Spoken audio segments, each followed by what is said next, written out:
Hello, ladies and gentlemen. Thank you for tuning in to another episode of Unmute with Dria Houston, where we talk all things business. Today's show is going to be about networking. We're going to cover a few roadblocks that you might run into and why it's important for everybody to network now that the pandemic is over and people are starting to move around again. All right, so have a seat. Let's talk business. Now, there have been so many different podcasts, blogs, so much stuff, information out there about networking. And here's another one.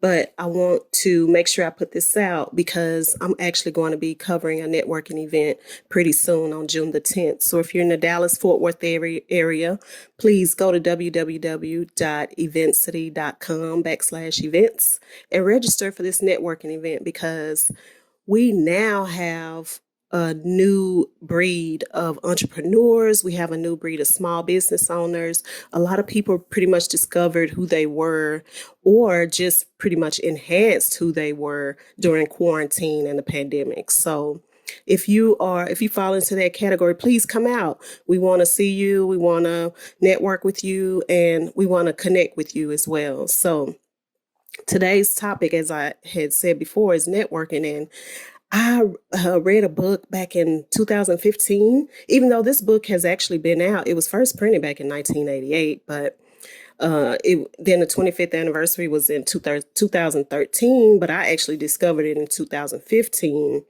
And but this book is so popular, it's been in print, since its publication. So you'll run into some revised versions, you'll run into some reprints, but this book, written by Susan Rohn, and it's called How to Work a Room, the Ultimate Guide to Making Lasting Connections in Person and Online. And like I said, this is by Susan Rohn, and she put this book together, and even so many years later, it's still relevant. The topic is still relevant. And the things that she talked about in this book are definitely things that can help you. So I'm going to mix her words in with this show today, this episode. And I'm also going to, of course, put my expertise and my experience in as well. So first, I want you to understand what networking is, okay, and why you need it. Networking, now this is a definition, that I got off of Google, and I want to share it with you because it pretty much made sense to me. Networking is taking all your tools, as many as possible, and building a professional relationship that adds value to your business. I mean, how simple is that? The hard part comes in when it's actually time to do that, when it's time to do the real networking and make the connections, and all of that actually happens after you work the room. It doesn't matter if you new in the industry, any industry, if you're changing industries, whether you're a B2B or a B2C, work in the room when you go to networking events is going to be sometimes one of the most nerve-wracking, emotional, up and down. It's going to be a lot if you're not prepared or not comfortable before you get there. So working the room, Susan says, it's the ability to circulate comfortably and graciously through a gathering of people. Now, working the room, you can navigate, comfortably and circulate graciously through a gathering of people at a wedding, a birthday party, a gala, but how do you accomplish that when you go to network and sell yourself for your business, connect with others, refer to others? And we are going to get into the different roadblocks that you might come across before the networking even starts. You're standing there or sitting there, you're looking around, you're working the room with your eyes, and you're trying to size different people up. You're trying to see who's this, who you think is good for your business and all that. And really, once you get out there, you really don't know.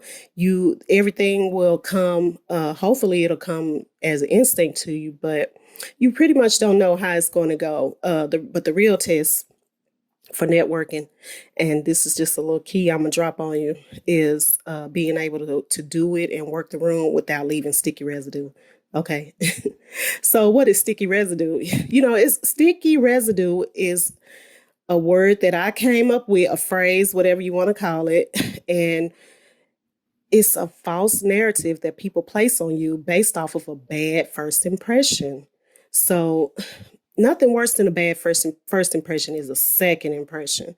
It can be worse than a bad first impression because if it's good the first time and then the next time you meet that person and it's bad the second time, trust it's gonna break. No, they won't trust you. Therefore, it's always gonna be a question of should I do business with this person or not. So, what you want to do is be able to work the room without sticky residue. Things that Susan and I consider networking roadblocks. The first one she mentioned, one of the first ones she mentioned in the book was don't talk to strangers. Now, do you remember this growing up? Your mom and all the adults in your life, don't talk to strangers, don't talk to strangers. And they embedded this in us for so many years, like up until maybe into your teenage years. It's like you still hearing that, don't talk to strangers. So when you go out to network, Susan says that this concept is already planted inside your subconscious. So how do you overcome what's already pretty much been rooted in you since you were young? How do you overcome that when it's time to network? Don't talk to strangers. What you have to do is challenge yourself to see yourself. If you are feeling some type of way and you're like, no, I don't want to talk to that person because this or that, based off of, once again, sticky residue, you chosen a false narrative that you place on this person based off of an impression or the lack of an impression. Challenge yourself to see yourself. A true business leader leads the way to get to know people. That's one of the second things that you have to do is be ready and pull out that inner leader. That leader is in there somewhere. It might not come out all the time. She might not come out. He might not come out all the time, but it's in there. And being a true business leader, you have to lead the way to get to know people, especially if you want to work with them and make some money. Okay. Second part of don't talk to strangers is it really won't work at a networking event that's pretty much upbeat. Now, events are, people are going all out. They are big events. The box has been crushed. It's no particular way to do it like it was back in the day. You might have a strategy, a blueprint that was used for the people before you and they passed it on. No. Since the pandemic has been over, there is no particular real strategy that people can prove that will work every single time. So don't fall into that. But what you do have to understand is that it won't work if you won't be able to work the room or have a successful networking experience if you are not ready to talk to people at the event. So be aware of that.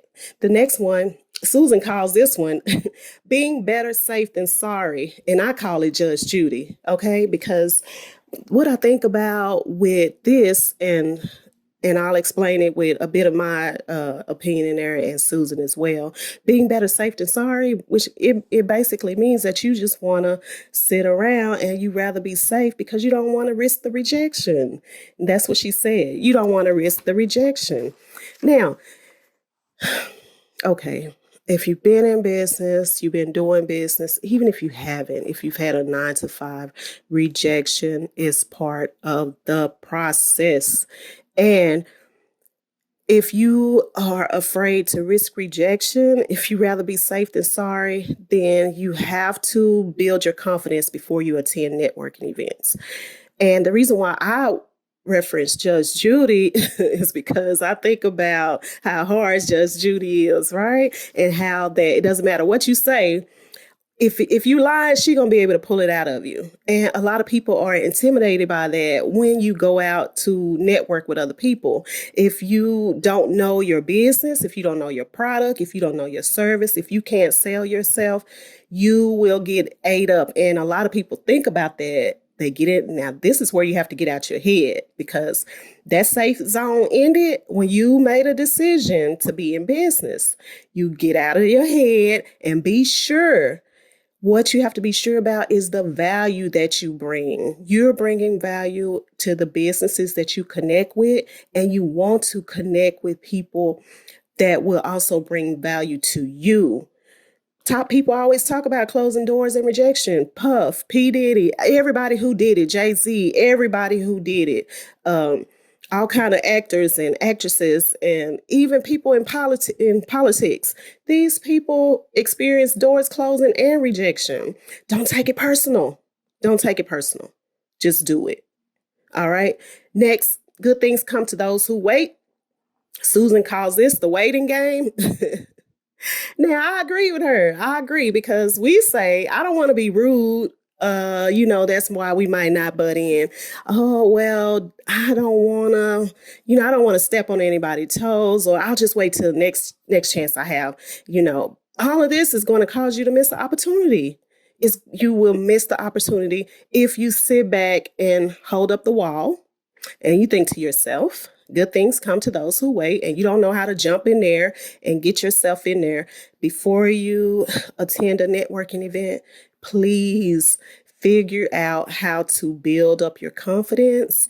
That way you can get in there and you can have the best experience ever. And that's why I love this book. Like I said, I discovered it back in 2015, but I went back and revisited it because I wanted to be sure that everything that Susan said, the good points that she made in this book, it's way more than this, but these are only a few that stood out to me. I wanted to be sure that, considering the fact that I'm hosting a networking event, I wanted to put some things out there to hopefully make those people who will be attending my event and whose events that I will be attending, to make sure confidence is there. And sitting up against the wall, playing the waiting game, you're going to fall behind. And this part of networking, you got to focus on real time. You got to focus on what's happening right now in this moment, not your fantasy of what could be. You might see somebody across the room that you want to connect with, and you thinking about what it could be, and you're not even interested in what exactly is going on right now in the moment. You have to be in the now. You have to be in the real time now, the moment. And that's what makes you step out to cross the street. When you cross the street in a busy street, when the sign reads yield to pedestrian, you have to have a lot of courage to go ahead and cross that street, especially if you're downtown and it's a lot of traffic going through there. Listen, get out your head. Get out your head. Stop being safe than sorry. Better safe than sorry. Stop playing the waiting game. Just do it. Don't take it personal. Just network. Finally, I love what Susan talked about with mangled and mixed messages, how they confuse people. And I agree with her on this. You have to be clear. Susan explains that you have to be clear. You have to be clear without touching too much or violating personal space. I believe that you have to be sure about the way you talk about your business as well. All of these things, if you're too touchy, or if you can't explain what you do, or if you over explain, no pressure. No, but a lot of these things will send mixed messages. So to prepare yourself for a networking event, please take the time to make sure that you will be clear about the things you want to say, the things you want to do, although you can't predict how things are going to go at the event. But if you prepare yourself before you get there, then you'll be so much better. Susan also mentioned in this part OAR, which is observe, ask, and reveal. And what she explained that means, and I agree with her fully on this, and that's why, I'm bringing this information to you as well. Observe the room, the situation, observe it first, which is usually what we do. We size up the room, nothing wrong with that. Then once it's time to really get in there and start talking to people, start networking, ask relevant questions. Ask questions that pertain to your business or pertain to their business or pertain to the event that you're at or to current events. Ask relevant questions. You have to cut out as much small talk as you can. If you are there for the purpose of building your business and making connections, ask relevant questions and then reveal something about yourself. This makes so much sense. It really does. And that's why I like the fact that she included this part in the book. Observe, ask, reveal. It's that simple. Most of these things are simple. These few things that I talked about with you today. The problem comes in is that we judge ourselves before we even get there. And then we always think, oh, I might not make a connection. Oh, I might not be able to do this. I might not be able to do that. Oh, I don't want people all around. Oh, I don't, listen, you have to get out your head, clear all that out. If that's what's going on in your head, give yourself some time before you actually go out and network. Give yourself some time, because once you get there, you don't want to send mixed and mangled messages to where you confuse people. Okay. And another thing to be careful with is sarcasm. Temporary satisfaction can damage your connections. You being sarcastic, a lot of people might not find it funny, because what you have to realize is that you're not in your inner circle when you are being sarcastic. You are around people, some people that you don't know, and your sarcasm might offend them. Okay, just keep that in mind when you're networking. None of this is not allowing you to be yourself. Everything that I covered today, it's about you being yourself. But what you have to understand is that people might not like some of the crazy things that if you have an ulterior motive, it might rub people the wrong way. And people are going to remember that about you. So try to keep your reputation good. Try to make good connections when you're out networking, because working from home, it's made networking harder. A lot of people been in these little small spaces. They've been contained at their houses and everything. It's a lot of anxiety when they get out. Should I wear my mask? How long should I wear my mask? Oh, is this person cough or sneeze? I might choke them. And it's all of this is going on at the same time that you're trying to run your business. So once you get ready to network, you have to be able to clear your mind about that. I want to give you one key takeaway, and that is, when you are out here networking, when you start to network, be intentional. It doesn't matter what type of networking event you go to, be intentional. Whoever you connect with, you want to be sure that they can bring value to your business and vice versa. And you have to be sure about that. So be intentional when you go to network. I want to thank you all again for tuning in to this episode of Unmute with Dria Houston. We are going to have a networking event at the DeSoto Civic Center. This is in DeSoto, Texas. It's going to be on June 10th, which is a Thursday, and it's going to be from 11 a.m. to 1 p.m. And we are welcoming all industry. Doesn't matter what industry you're in. Please come out and join us. Come out and see us. Once again, go to the website, www.eventcity.com/events to register. You can also register on Eventbrite. And I want you to follow me on Twitter and Instagram at Dria Houston, and tune in every week to this podcast every week. Unmute.